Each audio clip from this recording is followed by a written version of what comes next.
Hi guys. So I'm home brewing here.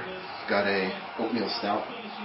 Now I'm preparing for the boil, and I'm going to throw in my hops pretty soon for a 60-minute boil cycle.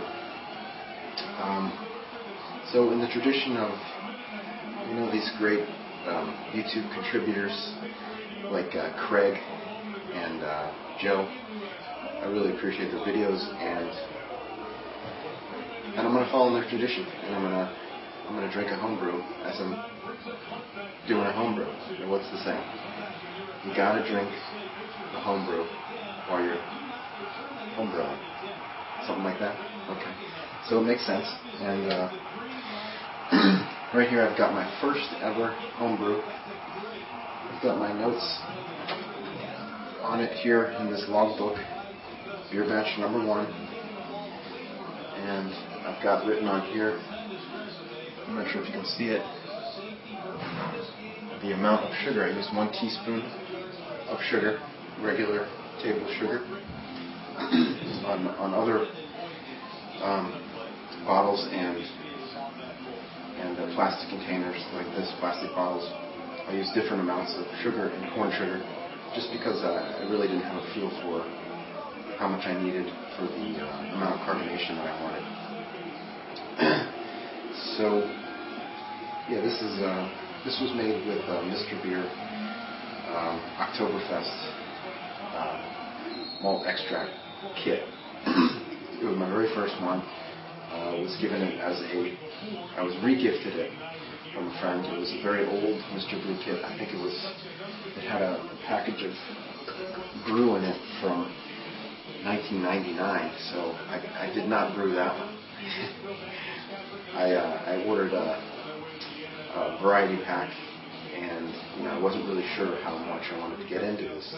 I have gotten into it a bit more. As you can see, I've stepped it up a little bit. I'm brewing a partial mash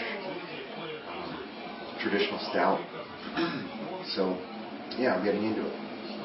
But still, I've got this, and hopefully it's drinkable. And I'm kind of excited to see how it turned out. There's a little bit of yeast sediment at the bottom, as is expected. I had it in the refrigerator for the past 3 days. I think that's the recommendation I'm pretty sure it's to kill the yeast and to also get the most amount of carbonation that you're going to get. Because, as you chill a beverage, it's able to accept more carbon dioxide into it. So this should be reasonably carbonated. Although actually, I kind of made a mistake. This is a 24-ounce bottle. I put in 1 teaspoon. 1 teaspoon was supposed to be for a 16-ounce bottle.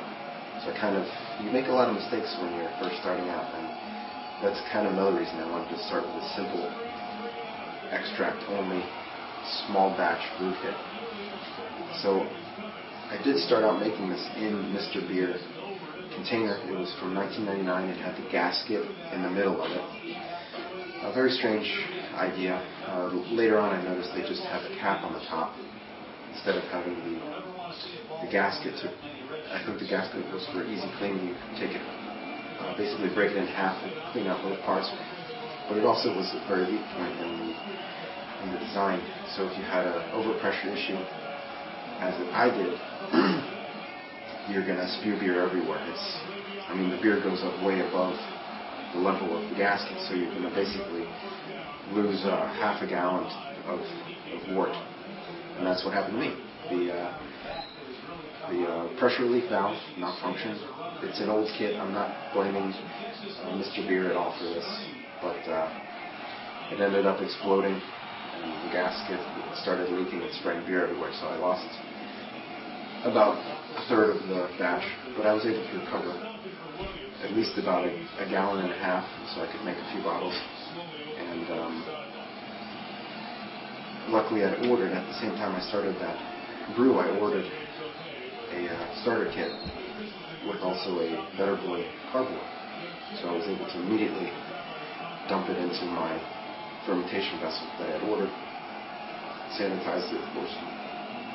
And here's the finished product. So I gotta check on this to make sure.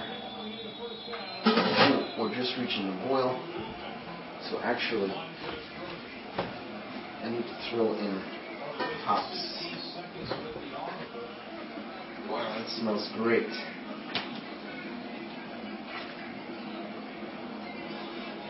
It smells very sweet.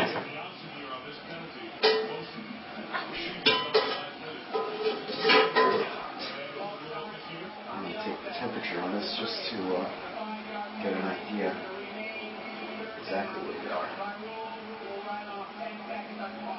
I use a digital thermometer because it's super fast, very easy.